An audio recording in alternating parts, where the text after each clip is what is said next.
Hey guys, welcome to the next episode. This is crazy because what I'm going to share with you will blow your mind, literally blow your mind.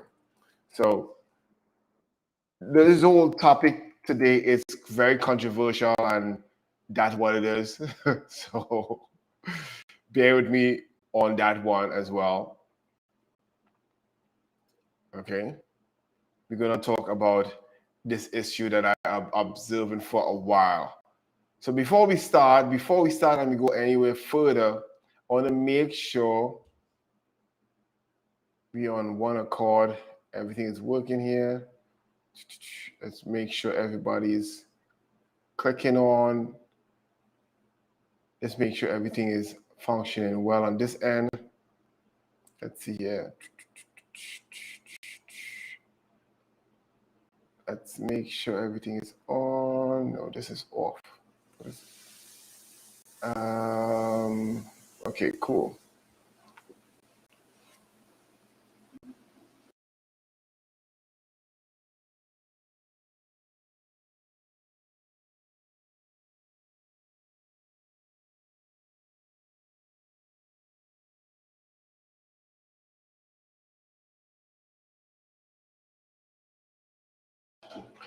Okay, so I was just making sure we have everything on. Again, guys, you could be anywhere else. You're here with me. We're jamming here. We're gonna address this issue. Trans personal trainers is making fitness more exclusive. Huh. That's a big topic today, and let's address it. For those who don't know me as yet, my name is Joel Levia. I'm a personal trainer, just like you, nutrition coach, wellness professional. Love what I do, enjoy it a lot. At the same time, I enjoy talking to you, sharing with you my ups, my downs, my wins with you. So hopefully you could pick out a nugget or two to at least crush it in your business as well. So let's talk about the big topic of today: trans personal trainers or personal trainer making this big, I should say, um, big move, make big cultural move within the fitness industry, making it more inclusive. I found this article, which is really mind-boggling, and I will share it with you. And it looks like this. Um, it's right here. It's clear. It's saying here. Let's see if I could move this. Put it over here. I think this might be better over here, so you could see it. I could see it. Let's go here.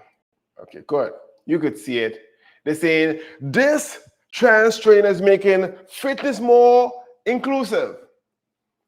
Talk about him. He's the personal trainer here. You could see him here. Right? We're not hiding him at all. This is who he is. Um, you could see he's the trainer. And they really get down to his journey, about his personal journey started in the late 20s in 2008. And he talked about it a lot, and my gender, and yeah, he really got into it. He talked a lot about himself, which is good, which is cool. Talk about which require him to lose weight and etc. etc. And the big goal is more about his body positivity movement. If you really dive into the article, it's more about his body positivity. Body positivity. You see in here, body positivity. Jesus. Okay, my goal is not to judge or jump to any conclusion in any form, but let's dive into this. The same fitness, the same. I educate people on, you see, they're talking about toxic fitness and diet culture. They're talking about fitness is toxic and this diet culture. You see, I'm trying to show my best to show people that it is the world pushing down on you, fat people. It is not necessarily something that you're doing wrong or that your body is wrong. This is this new fitness. Fat, oh, sorry. They didn't say fat. It's just saying love yourself as you are. And anybody who know anything about nutrition, knowing that most of the time weight sometimes affect the organs, it affects your joints, it affects your spinal cords, you get lower back issues by just weight, just sheer weight. Many women who get pregnant, they talk about how their back hurts and stuff by just putting on that extra 30 pounds or 40 pounds. So just imagine somebody who is 100 pounds overweight, how much other issues that goes along with being overweight. You have gut issues, you are more prone to different form of heart diseases, brain fog, cancers, diabetes. The list goes on. Talking about heartburns, sleep apnea. The list goes on and on and on with being overweight. But what this article is saying here from Men's Health, it states this. It's not necessarily something you're doing wrong. You being fat, you're not really doing something wrong or that your body is wrong. I may agree that nothing is wrong with your body, like something is wrong with your body, but maybe you might be doing something wrong. It could be lifestyle choices, food choices, your stress level, something that you inherit. It could be many things. The medicine you're on right now. It could be a slew of things, but nothing is wrong. Nothing is wrong. Love yourself for what you are. Even if you had to hold on a cane or get a accessory to give you a lift because you can't walk to the bus station or drive your own car, nothing is wrong. That is what I am getting from this article. Right? They're saying it's a daily struggle for me to feel comfortable in my body. That is your personal thing. I know people struggle with that. You know, some people have body dysmorphia and all these other body mental things that happen to people, that they don't see the weight loss or they don't see the weight gain, and they struggle with in the head. And that's something obvious that it has been documented for decades now. We understand that. We understand the battle with society, that society might be marketing a certain look to be the way to strive for the mopstick look, skinny, and that may not be sound at all, and I do agree with that. Looking at your body positively, or looking at your weight loss or your health positively, does give you the drive to push through and know that you can achieve your health goals or your weight loss goals or whatever your fitness goals might be, and that is a good thing. And I hope that's the way they're trying to go with.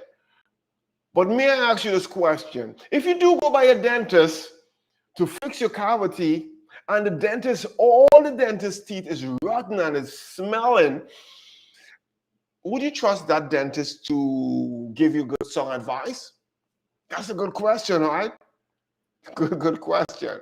He loses all his teeth, but he's telling you how to brush your own. That's a big question you should be asking yourself. And this thing, I remember back in the days when I started into fitness, each type of categories of fitness, and I was talking about it as well with someone today, different categories of fitness have different skill sets. So if you are training to be a distance runner, you find a coach might have that experience and they look the part. Most generally speaking, slim, sleek, kind of look, that is part and parcel with this whole thing. However, you might be saying, okay, into gymnastics, you might be more flexible and they have this certain look because they have that experience, they know the know-how, they can get you there. If you're into sumo wrestling, the same thing. If you're into wrestling, the same thing. If you're into bodybuilding, the coach most likely have that experience and can get you there. So I'm asking you, body positivity individual, who may just be on the fluffy side, just saying maybe, not saying they are, right? And I'm saying, okay, I need a six-pack. and I want a nice six-pack. Some might just say it's the education you have in your brain, and you could help me achieve that. Maybe. What about the coaching to really drive me to really push through? And when I look at you, your body is very positive. In that positive look that is sagging and it's shaking when the wind blows. There, I don't know. Something to chew on. Something to chew on. We could look at it positive and we'll try to look at it positive, but I surely agree with being positive, looking at the body positively. You could see a lot of changes because your journey will look different. Your whole outlook will be different according to your health goals. But men health have it. So if men health have it, you know it has to be right. Right? Right. That's a big thing that is happening now. And I hope you could see what, again, if you live in New York City, I'm not seeing the article talk about the kind of oppression or feeling uncomfortable and all this stuff. If you live in New York City, I lived there, so I could come from my personal experience, and I live other parts of the world as well, but I haven't really seen the oppression at all. If you live in Chelsea, Manhattan, or Village, come on, it's everybody's, hey, happy, jolly people. They're the most vibrant, most energetic, outspoken people I know right now to date. Not oppressed at all. Matthew, you know who I'm talking about. You know that's a person I personally, he was one of my clients. He now became a health, I should call him a health evangelist. He's a personal trainer now, only helping trans and gay individuals in New York City. Happy guy. I love him a lot. Good friend of mine. And never found any form of, like say, feeling negative. And from his point of view, he believed everybody's supposed to be healthy as much as they can, looking at the body, also positive. When they see themselves in the mirror, they're happy with what they're seeing. And that is all internal health and external look as well.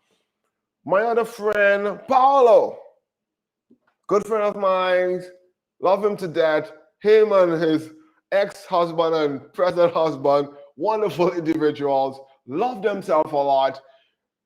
Again, New York City or Paris or wherever they might be, they are the most happiest individuals. Love hanging out with them because it's always a lot of fun. Positive the way they look at the physique.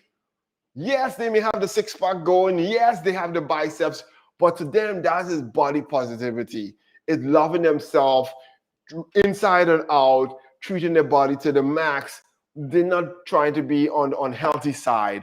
And having too much weight may just be on the unhealthy side, where doctor may tell you, hey, I think you need to go and take a jog. Hey, I need you to stay away from too much dairy, or hey, I need to cut back on the salt. Your blood pressure is a little too high. And I could go on, list on and on all the LGBTQ and the rest of the alphabets in New York City that I personally dealt with, because that was my clientele for almost a decade now. And they are the most happy, jolly individuals that I personally know, never oppressed. So I'm trying to understand where they're coming from as much as possible. From my point of view, I could kind of see, if you're not in New York City, it might be a little bit oppressing, maybe. But this is 2022, so I'm not sure exactly. But I'm trying to look at it in a positive way. Body positivity, this is something really hard to chew from my perspective, looking at from my lens with the LGBTQ community in New York City. Some of the fittest people I know right now to date, I and all even envious, and it keeps me on my toes to stay fit as well. And is that LGBTQ trans family that I know in New York City. So hey, this is my spiel. I want to hear your opinion about this. Is it making it inclusive? Is this body positivity just a big political stunt on men's health? I would like to hear your comments from all these personal trainers, nutrition coaches. I want to hear from you. I want to hear your point of view. Again, yeah, I know. It seemed like they're pushing it a little bit here for me, but I would love to hear from you. And again, as always, stay fit and healthy.